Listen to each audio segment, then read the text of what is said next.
Hello students, welcome in the online classes of MDN School Clyde. As you know, we are on third lesson of Public Ed of 11th class. आज हम 11th class का third lesson में राज्यपाल की शक्तियाँ तथा कार्य के विषय में पढ़ेंगे। भारतीय संविधान के द्वारा राज्यपाल को बहुत व्यापक शक्तियाँ प्रदान की गई हैं। राज्य में राज्यपाल को लगभग वही शक्तियाँ तथा अधिकार प्राप्त हैं जो केंद्र में राष्ट्रपति को प्राप्त हैं। अतः दोनों की शक्तियों में कुछ क्षेत्रों को छोड़कर बहुत समानता है। संविधान विशेषज्ञ डी बसु के शब्दों में राज्यपाल की शक्तियाँ राष्ट्रपति के समान हैं। सिर्फ कूटनीतिक, सैनिक तथा संकटकालीन अधिकारों को छोड़कर राज्यपाल की शक्तियों का अध्ययन एवं विश्लेषण निम्नलिखित प्रकार से किया जा सकता है। कार्यपालिका संबंधी शक्तियाँ। भारतीय संविधान के अनुच्छेद 154 के अनुसार राज्य की कार्यपालिका शक्तियाँ संविधान द्वारा गवर्नर को प्राप्त हैं, जिनका प्रयोग वह या तो स्वयं प्रत्यक्ष रूप से करता है या संविधान के अनुसार अपने अधीनस्थ कर्मचारियों द्वारा करवाता है। संविधान के अनुच्छेद 166 में कहा गया है कि राज्य के समस्त कार्य राज्यपाल के नाम से संचालित होंगे। अतः राज्यपाल ही राज्य की कार्यपालिका का प्रधान होता है। इस प्रकार स्पष्ट है कि राज्य की ओर से किए जाने वाले सभी कार्यपालिका संबंधी कार्य उसी के नाम से किए जाते हैं, राज्यपाल के नाम से। अतः वह उन समस्त विषयों पर शासन का संचालन करता है जिनके संबंध में राज्य के विधानमंडल को कानून बनाने का अधिकार है। संविधान के अनुच्छेद 154 के अनुसार राज्य की कार्यपालिका शक्ति राज्यपाल में निहित होती है और जिसका प्रयोग वह संविधान के अनुसार स्वयं अथवा अपने अधीनस्थ अधिकारियों द्वारा करवाता है। राज्यपाल को प्रशासन में सहायता एवं परामर्श देने के लिए एक मंत्री परिषद होती है जो सामूहिक रूप से राज्य की विधानसभा के प्रति उत्तरदायी होती है। वास्तव में इसी मंत्री परिषद में राज्य की वास्तविक कार्यपालिका शक्ति निहित होती है और राज्यपाल राज्य के संवैधानिक या नामात्र अध्यक्ष के रूप में कार्य करता है। राज्यपाल की कार्यपालिका संबंधी शक्तियाँ निम्नलिखित हैं। राज्यपाल राज्य के कार्यों को मुख्यमंत्री तथा मंत्री परिषद के परामर्श तथा सहायता से करता है। अनुच्छेद 163(1) के अनुसार इस बात का निर्णय वह स्वयं ही करता है कि कोई कार्य अपने विवेक अनुसार करे अथवा न करे और अनुच्छेद 163(2) के अनुसार उसका यह निर्णय अंतिम निर्णय होता है और उसे किसी न्यायालय में चुनौती भी नहीं दी जा सकती। किसको? राज्यपाल को। राज्यपाल राज्य के मुख्यमंत्री को नियुक्त करता है, फिर उसकी सलाह से अन्य मंत्रियों को नियुक्त करता है। अनुच्छेद 166(3) के अनुसार वह शासन के कार्यों को सुविधापूर्वक चलाने तथा उस कार्य को मंत्रियों में बांटने के लिए नियम बनाता है। वह किसी भी मंत्री के निर्णय को मंत्री परिषद के पास विचार के लिए भेज सकता है। आसाम के राज्यपाल को यह अधिकार दिया गया है कि वह अनुसूचित जातियों का विशेष ध्यान रखे। राज्यपाल राज्य के महाधिवक्ता और लोक सेवा आयोग के सदस्यों की नियुक्ति करता है। कौन? जो राज्यपाल है, जो राज्य के जो महाधिवक्ता है उनकी जो लोक सेवा के सदस्यों को क्या है? नियुक्त करता है। और संविधान के अनुच्छेद 167(1) के अनुसार मुख्यमंत्री का यह कर्तव्य माना गया है कि वह राज्यपाल को राज्य प्रशासन तथा विधि निर्माण के प्रस्ताव के विषय में अवगत कराएं। इसी अनुच्छेद के भाग बी के अनुसार राज्यपाल राज्य के निर्णय के बारे में भी जानकारी चाहे ले सकता है। जो राज्यपाल है, जो राज्य का निर्माण है उसके बारे में भी क्या है? जानकारी चाहे राज्यपाल ले सकता है। संविधान के अनुच्छेद 167(1) के अनुसार राष्ट्रपति उच्च न्यायालय के न्यायाधीशों की नियुक्ति के समय उसे परामर्श करता है। 36वें संशोधन के द्वारा सिक्किम राज्य के राज्यपाल को कुछ विशेष शक्तियाँ दी गई हैं।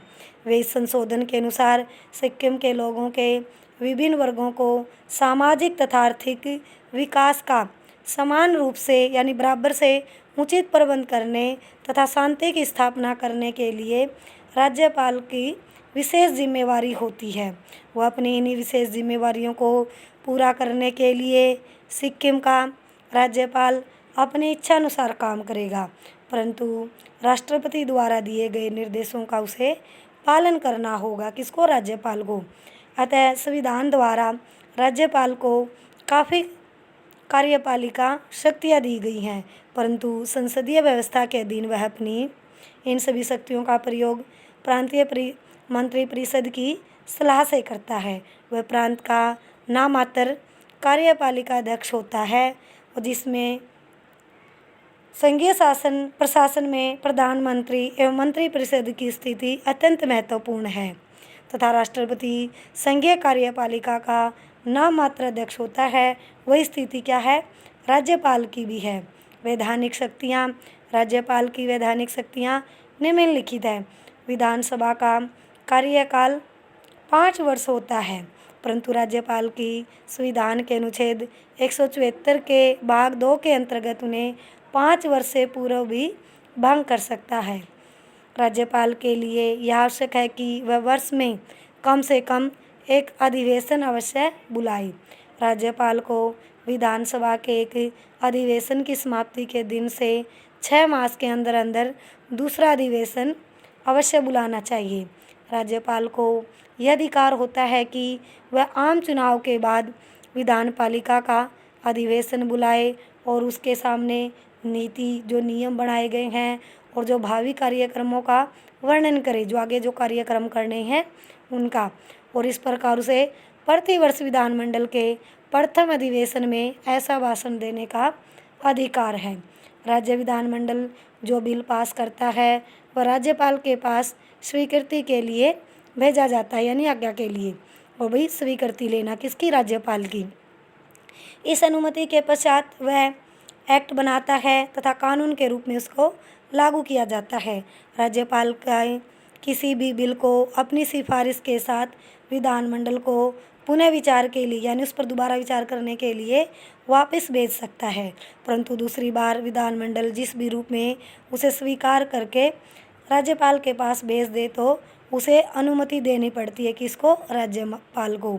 लेकिन संविधान के अनुच्छेद 200 के अनुसार राज्यपाल कुछ बिलों को राष्ट्रपति के पास उसकी अनुमति के लिए भेज सकता है, लेकिन विधानपालिका द्वारा पास बिल जो प्रांतीय उच्च न्यायालय की शक्तियों से संबंधित हो, धन बिल जिसमें भी रूप में विधानमंडल के द्वारा पास किए जाते हैं, उसी रूप में राज्यपाल उनको अनुमति देता है और उन्हें पुनः विचार के लिए विधानमंडल को लौटा नहीं सकता। जिन राज्यों में द्विसदनात्मक विधानपालिका है वहाँ ऊपरी सदन विधान परिषद के कुछ सदस्यों को राज्यपाल सामाजिक सेवाओं और योग्यताओं के आधार पर मनोनीत करता है। अनुच्छेद 171(5) के अनुसार यदि राज्यों में एंग्लो इंडियनों को विधानसभा में उचित प्रतिनिधित्व प्राप्त नहीं हो सका हो तो उनके कुछ व्यक्तियों को राज्यपाल विधानसभा का सदस्य मनोनीत कर सकता है। जब राज्य के विधानमंडलों को अधिवेशन न हो रहा हो तो अनुच्छेद 213 के अनुसार राज्यपाल अध्यादेश जारी कर सकता है। इस अध्यादेश की वही स्थिति होती है जो कि विधानमंडल द्वारा पास किए हुए कानूनों की होती है, परंतु इसकी अवधि केवल 6 मास की होती है। किसी अध्यादेश के लागू किए जाने के पश्चात जब विधानमंडल का अधिवेशन हो तो इस अध्यादेश को विधानमंडल के सम्मुख रखा जाता है, यानी सामने रखा जाता है। अगर 6 सप्ताह के अंदर विधानमंडल की उसकी पुष्टि न करे तो वह अध्यादेश समाप्त हो जाता है। राज्यपाल साधारण समय में अपने इस अधिकार का प्रयोग मंत्रिपरिषद की सलाह से कर सकता है। अतः विधानमंडल में उसको प्राय स्वीकृति मिल जाती है क्योंकि वहाँ मंत्रिपरिषद को बहुमत प्राप्त होता है। जुलाई 1975 में 38वें संशोधन पास किया गया जिसके अनुसार यह व्यवस्था की गई कि जब अनुच्छेद 213 के अधीन राज्य का राज्यपाल अध्यादेश जारी करता है तो उसके संबंध में उसकी संपुष्टि की को भी किसी भी न्यायालय में चुनौती नहीं दी जा सकती।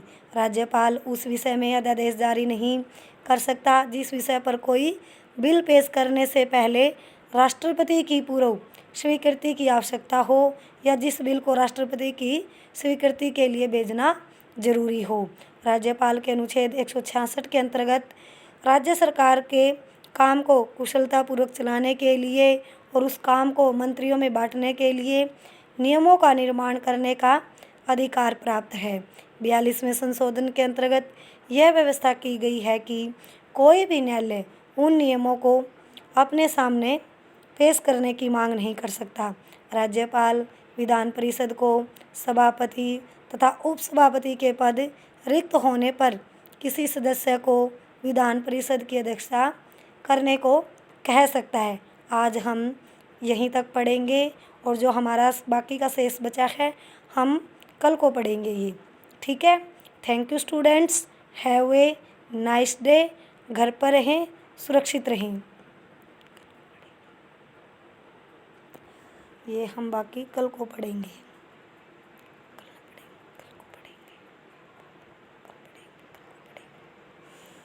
बाकी हम कल को पढ़ेंगे। बाकी हम कल